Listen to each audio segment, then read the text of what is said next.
नमस्कार, मैं धर्मेंद्र आपको आपके YouTube channel study with Dharmendra में फिर से प्राचीन इतिहास में वैदिक संस्कृति को लेकर हाजिर हूँ। इसके पहले हमने वैदिक साहित्य में तमाम वो सारी चीज़ें देखा था जहाँ से आपको सब कुछ आसानी से समझ में आ रहा होगा। सामान्यतः उसकी जानकारी लोग देना और लेना पसंद नहीं करते हैं, थोड़ा सा क्लिष्ट हो जाता है, लेकिन मैंने सारी जानकारी आपको दिया है तो उम्मीद है कि सबको कुछ स्पष्ट हो रहा होगा। आज बेसिकली सबसे इम्पोर्टेंट चीज़ को शुरू करते हैं जहाँ से क्वेश्चन हर एक एग्जाम में पूछे जाते हैं, तो इसको ध्यान से देख लेना है। आज हम वैदिक कालीन जो संस्कृति है उसके अर्थव्यवस्था और राजनीतिक स्थिति को देखेंगे। किसी भी काल की सामान्यतः चार चीज, राजनीतिक स्थिति, सामाजिक स्थिति, आर्थिक स्थिति, धार्मिक स्थिति, अगर चार चीजों को सामने रख दिया जाता है तो पूरा का पूरा उस काल का सजीव चित्रण हो जाता है और उस काल का जो जितना भी अध्ययन है वो उसका वास्तविक रूप से स्वरूप निश्चित सा हो जाता है साक्ष्यों के आधार पर। तो आइए हम ऋग्वेद कालीन जो हमारी वैदिक संस्कृति है, हमारे जो अस्मिता का प्रतीक है, उसके बारे में देखते हैं कि हम ऋग्वेद कालीन जो अर्थव्यवस्था है और राजनीतिक स्थिति क्या है, ये सारी चीज़ों को देखते हैं। तो आपको सभी को संज्ञान होगा कि ऋग्वेद कालीन अर्थव्यवस्था की जब भी हम बात करेंगे तो ऋग्वेद काल की जो अर्थव्यवस्था है, ठीक है ना, वो मुख्यतः किस पर निर्भर है। यहाँ ध्यान देने वाली चीजें हैं कि ऋग्वेद कालीन जो जीवन था वो कैसा था। अर्धयायावर था, अर्धयायावर यानी कि घुमक्कड़, आप इसे घुमक्कड़ भी बोल सकते हैं, घुमक्कड़, ठीक है ना, घूमने वाले, ठीक है, यानी कि अस्थायित्व का अभाव था, अस्थायित्व का अभाव था, एक जगह टिकते नहीं थे, ठीक है ना। तो आप चीजों को समझ सकते हैं, जब एक जगह चीजों को टिकते नहीं थे तो यानी कि ये जो समाज था किस पर डिपेंड था, यानी कि पशुपालन पर, यानी कि पशुपालन इनका मुख्य पेशा था।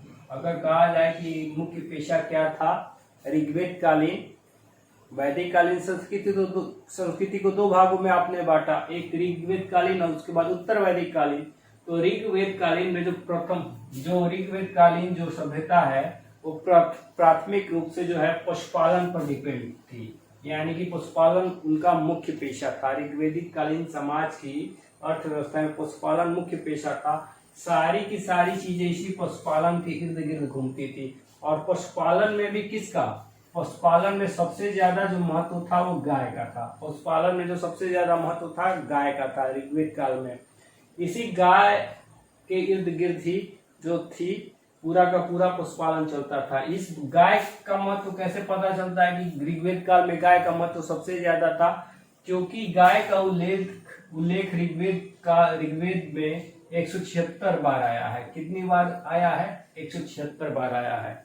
यानी कि यहाँ से गाय के महत्व को बारे में समझ सकते हैं। गाय का उल्लेख 176 बार है। इसके अलावा गाय से संबंधित कई शब्दावलियां ऐसी हैं जो पूरी तरह गाय पर ही डिपेंड थी, ठीक है ना। जैसे आप बात कर सकते हो गोमत, गोमत यानी कि राजा जो है उसको गोमत बोलते थे, राजा यानी कि गोमत, गायों का राजा, ठीक है। इसके बाद आप गोधुली भी सुना होगा, आज भी लोग बहुत समानतः गोधुली बोलते हैं, उसी समय से निकला है, यानी कि टाइम को डिनोट करता है, ठीक है ना। गवयुति भी बोला जाता है, यानी कि दूरी को डिनोट करता है, उसी समय का है। फिर दुहिती बोला जाता है, दुहिती यानी कि पुत्री को बोला जाता है, गाय दुहने वाली को। अघन्या बोला जाता है गाय को, अघन्या यानी कि वध न करने योग्य, यानी कि गाय का वध करने योग्य नहीं है। यानी कि कई ऐसी शब्दावलियां हैं जो गाय पर निर्भर हैं और गाय से निकली हुई हैं। तो गाय का महत्व सबसे ज्यादा था, गाय का महत्व सबसे ज्यादा था। और यही गाय को चराने के लिए आर्य इधर से उधर पूरा घूमते रहते थे। तो उनकी जो जिंदगी थी अर्धयायावर थी, घुमक्कड़ थी और अस्थायित्व का भाव था, ठीक है ना। तो और पशुपालन उनका मुख्य पेशा था। और इसके बाद जो है कृषि के भी साक्ष्य मिलते हैं। ऐसा नहीं कि कृषि नहीं था, कृषि के भी कुछ साक्ष्य मिलते हैं। यानी कि अगर आप बात करोगे कृषि की, तो कृषि जो था ये सेकेंडरी प्रोफेशन था, यानी कि द्वितीय प्रकार का व्यवसाय था। पहला पशुपालन हो गया कृषि। कृषि का मात्र 24 बार उल्लेख है, कृषि शब्द का मात्र 24 बार उल्लेख है, ठीक है ना। कृषि, और जब स्थायित्व नहीं था, लाइफ स्टेबल ही नहीं थी, तो फिर कृषि कैसे डेवलप हो पाएगी ऋग्वेदिक कालीन में। यानी कि 1500 से 1000 ईसा पूर्व के 1000 ईसा पूर्व के काल में 1000 ईसा पूर्व के काल में 500 ईसा पूर्व काल में कृषि का विकास नहीं हुआ। लेकिन ऐसी बात नहीं कि कृषि के साक्ष्य नहीं मिलते, कृषि के साक्ष्य मिलते हैं, ठीक है ना। धान्य का उल्लेख आता है। चूंकि धान्य का उल्लेख आता है तो धान्य फसल से संबंधित था, और धान्य का मतलब जो लगाया गया कि धान्य जो है जौ का परिचायक है। यानी कि ऋग्वेद काल में जो सर्वप्रथम अनाज का प्रयोग हुआ वो जौ ही है। यानी कि धान्य का जो उपयोग हुआ कृषि से। इसके अलावा लांगल का प्रयोग होता है। लांगल मतलब हल, सीर का प्रयोग होता है, ठीक है ना। सीता का प्रयोग होता है। सीता यानी कि जुताई के द्वारा जो नालियां बनती थी वो उसको सीता बोलते थे। तो ऐसे शब्द मिलते हैं जो कृषि से संबंधित है। फिर भी स्पष्ट रूप से कहा जा सकता है कि कृषि जो थी ऋग्वेदिक आर्यों की द्वितीय पेशा था। पहला जो पेशा था आपका क्या था, पशुपालन ही था। क्या था, पशुपालन ही था। इसके अलावा जो बात है, अगर व्यापारिक चीज उसको देखा जाए तो इस बढ़ईगिरी बहुत ही फेमस थी। बढ़ईगिरी यानी कि रथकार, बढ़ईगिरी यानी कि रथकार, ठीक है ना। रथकार यानी कि रथ बनाने वाले। क्योंकि आर्य जो थे युद्ध प्रेमी थे, उनको नए नए जगह चाहिए थी ताकि पशुओं को चराया जाए। तो युद्ध प्रेमी थे, तो बढ़ई क्या करते थे, रथ बनाते थे। क्या बनाते थे, रथ बनाते थे। उन्हीं रथों पर क्या करते थे, आर्य युद्ध करते थे।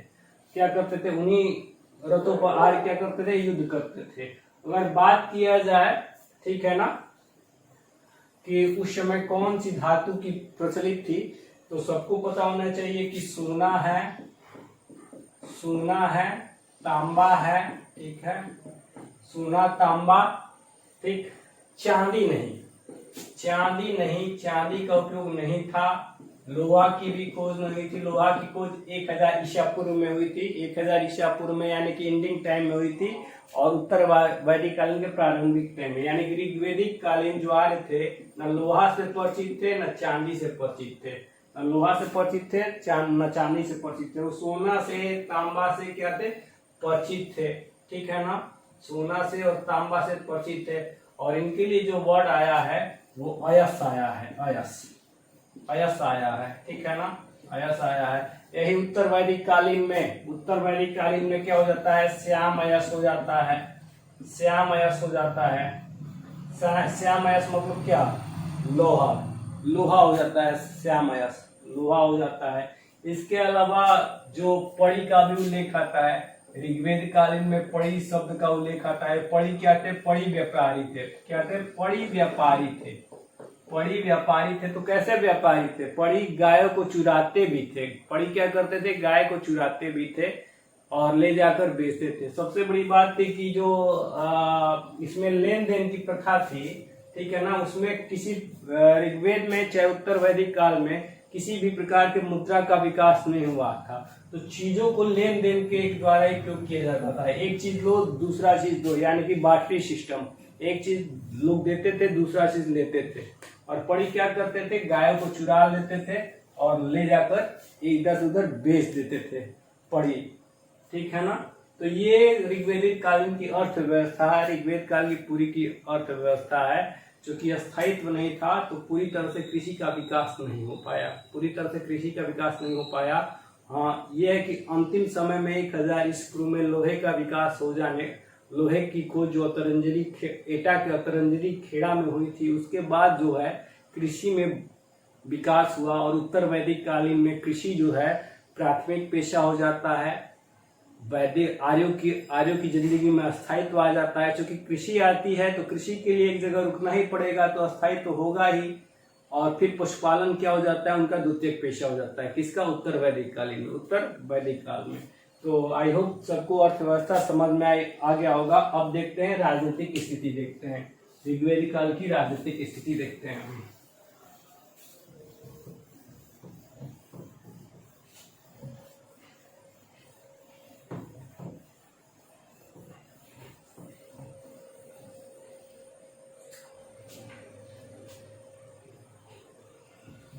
चूंकि वही कारण है कि राजनीतिक स्थिति, चूंकि अस्थायित्व, जिंदगी में अस्थायित्व नहीं था आर्यों के, एक जगह से दूसरे जगह में घूमते रहते थे। तो जब तक एक जगह नहीं रहोगे तब तक चीजों का विकास होना थोड़ा मुश्किल सा हो जाता है। लेकिन ऐसा नहीं कहा जा सकता है कि ऋग्वेदिक कालीन में कोई भी चीज विकसित अवस्था में या चीजों शुरू नहीं हुई थी या विकास को प्राप्त नहीं हुई थी। ठीक है ना। यहाँ पर जो है, चूंकि गोमत जैसे बताया थी, गोमत मतलब राजा होता है। ठीक है ना। तो राजा जो आता है, राजा जो है, ठीक है ना, राजा का निर्वाचन होता था। ऋग्वेद काल में राजा का निर्वाचन हो जाता था। लेकिन ये राजा जो आप राजा सुनते आए हो इतिहास में, उस राजा से काफी डिफरेंट था। ठीक है ना। राजा का मतलब होता है कि एक जगह पर रहकर अपने राज्य के सारे क्षेत्रों को क्या करना, संचालन करना। लेकिन एक जगह पर तो रुकना ही नहीं है। तो ये राजा निर्वाचित होता था। किसके लिए निर्वाचित होता था? अपने कबीलों की सुरक्षा के लिए। अपने कबीलों की सुरक्षा के लिए राजा निर्वाचित होता था। अपने कबीलों की सुरक्षा के लिए राजा निर्वाचित होता था। तो मात्र इसका काम क्या था? सुरक्षा करना। जमीन की तो बात ही नहीं आती है, जमीन का तो राजा की बात ही नहीं आती, क्योंकि अस्थायित्व नहीं था। ये कबीलों की सुरक्षा करता था। ये राजा जो था निर्वाचित होता था और कबीलों की सुरक्षा करता था। और ये राजा जो आनुवंशिक नहीं होता था, आनुवंशिक हेरिडिटी नहीं होता था, यानी कि जो जिसमें योग्यता होती थी वो राजा हो जाता था और कबीले की सुरक्षा की देखभाल की जिम्मेदारी अपने ऊपर ले लेता था। और ये राजा जो इसको मिलता क्या था? बलि मिलती थी। बलि यानी कि क्या थी? ये इच्छित कर थी। इच्छित कर मतलब कि लोग सुरक्षा करने के एवज में इच्छा के अनुसार दे देते थे। लेकिन ये जो बलि है सामान्य इतिहास के कर से डिफरेंट है। क्योंकि कर जो होता है वो कर आपको देना ही पड़ता है अनिवार्यतः, लेकिन ये इच्छित था, यानी कि एज योर विश, इच्छित था। और लोगों की इच्छा के अनुसार राजा को दिया जाता था। क्यों? जिससे कि राजा अपना पालन पोषण कर सके। राजा जो था निर्वाचित होता था, आनुवंशिक नहीं होता था। लेकिन समय बीतने के साथ, यानी कि ऋग्वेद काल के अंत होते होते ये राजा क्या हो गया? आनुवंशिक हो गया। ये राजा क्या हो गया? आनुवंशिक हो गया। कहीं कहीं गणतंत्रात्मक राजतंत्र की गणतात्मक राज्य की भी बात आती है ऋग्वेद में। ठीक है ना। यद्यपि जो था राजा निर्वाचित ही होता था, और अगर पारिवारिक स्थिति की बात करें तो ऋग्वेद काल में जो सबसे छोटी इकाई थी वो क्या थी? कुल थी। क्या थी? कुल थी। कुल के बाद क्या थी? ग्राम थी। कुल के बाद ग्राम के बाद विष के बाद जन। कुल का जो प्रमुख होता था कुलप होता था। कुलप यानी कि परिवार का सबसे वृद्ध व्यक्ति। कुल का जो मुखिया था कुलप होता था। ग्राम का मुखिया ग्रामणी होता था। विष का मुखिया विष्पति होता था। विष्पति यानी कि इसको छोटा सा आप मान सकते हो। जन का मतलब क्या था? जन का मतलब कि बड़ा, शहर से बड़ा। इसका जो मुखिया था वही क्या था? राजन्य होता था या राजा होता था। राजन्य होता था। ठीक है ना। कुलप, ग्रामणी, विष्पति, राजन होता था। कुल कैसे बनता था? सामान्यतः जो लोग क्या थे? एक गौशाला में रहते थे। सामान्यतः लोग जो क्या रहते थे? एक गौशाला कई गाय होती थी और उसी गाय के साथ लोग रहते थे। यानी कि उस गौशाला में जो गाय के लोग के साथ लोग रहते थे उन्हीं से क्या निकला है? गोत्र निकला है। क्या निकला है? जो एक ही एक ही गौशाला में साथ साथ रहते थे, उन्हीं से क्या निकला है, गोत्र नामक शब्द निकला है। क्या निकला है, गोत्र नामक शब्द निकला है। और उन्हीं से क्या निकला, कुल निकला, परिवार निकला। परिवार से फिर क्या बना, ग्राम बना, ग्राम से विश्व बना, विश्व से जन बना। यानी कि ऋग्वेद काल में जन होता था सबसे बड़ा, पारिवारिक सबसे बड़ा जो होता था जन, और जन का ही जो अधिकारी था वो क्या होता था, राजा होता था, जिसको आनुवंशिक रूप से चुना जाता था, जिसको आनुवंशिक रूप से चुना जाता था, ये राजा होता था। तो ये राजा जो होता था इसके बहुत ज्यादा अधिकार नहीं थे, लेकिन फिर भी अधिकार नहीं थे, इस राजा के अधिकार नहीं थे, लेकिन फिर भी ये राजा अपनी मनमानी न करने लगे। इसके लिए कुछ प्रशासनिक इकाई का भी ऋग्वेद में प्रमाण मिलता है। जैसे विदत का उल्लेख होता है, गण का उल्लेख होता है, फिर क्या बोलते हैं, सभा का उल्लेख होता है, समिति का उल्लेख होता है, ठीक है ना। सभा समिति को प्रजापति की दो पुस्तियां बताया गया है। ये जो चारों है, विदत है, गण है, सभा है, समिति है, ये राजा के अधिकारों पर नियंत्रण रखने के लिए ही होते थे, कि राजा कहीं अपनी मनमर्जी न करने लगे, ठीक है ना, चीजों को अपने ढंग से न करने लगे, इसीलिए क्या करते थे, संचालन करते थे। जैसे विदत की बात किया जाए, विदत की ऋग्वेद में कितनी बार उल्लेख है, विदत का 122 बार। ये ऋग्वेद काल की प्राचीनतम संस्था है, जो राजा के अधिकारों पर अंकुश लगाती थी। गण का उल्लेख 46 बार मिलता है। कितना बार मिलता है, 46 बार मिलता है। हालांकि इसके बारे में स्पष्ट जानकारी नहीं है गण के बारे में। सभा का उल्लेख कितनी बार होता है, सभा का उल्लेख 8 बार होता है, और समिति का उल्लेख कितनी बार होता है, 9 बार। सभा का उल्लेख 8 बार और समिति का उल्लेख 9 बार होता है। सभा का जो प्रमुख होता है उसे सभ्य बोलते थे, और समिति का जो प्रमुख होता था उसे ईशान बोलते थे। क्या बोलते थे, ईशान बोलते थे, ठीक है ना, ईशान बोलते थे। विदत जो होती थी ये आम लोगों की संस्था थी, ठीक है ना, आम लोगों की सबसे प्राचीन संस्था थी। सभा की बात की जाए तो ये विशेष लोगों की संस्था थी, जिसकी तुलना आप अपने राज्यसभा से कर सकते हो। विशेष लोगों की सभा थी। और समिति जो थी आम लोगों की सभा थी। क्या थी, आम लोगों की सभा थी। तो ये जो थे, ये ऋग्वेद काल की राजनीतिक स्थिति थी। आगे के वीडियो में हम क्या देखेंगे, धार्मिक स्थिति देखेंगे, फिर ऋग्वेद काल की सामाजिक स्थिति देखेंगे, उसके बाद उत्तर वैदिक काल की बात करेंगे, ठीक है। क्रमशः फिर इतिहास को ऐसे ही हम पढ़ते चले जाएंगे। उम्मीद है सबको समझ में आया होगा। जल्दी फिर मिलते हैं, धन्यवाद।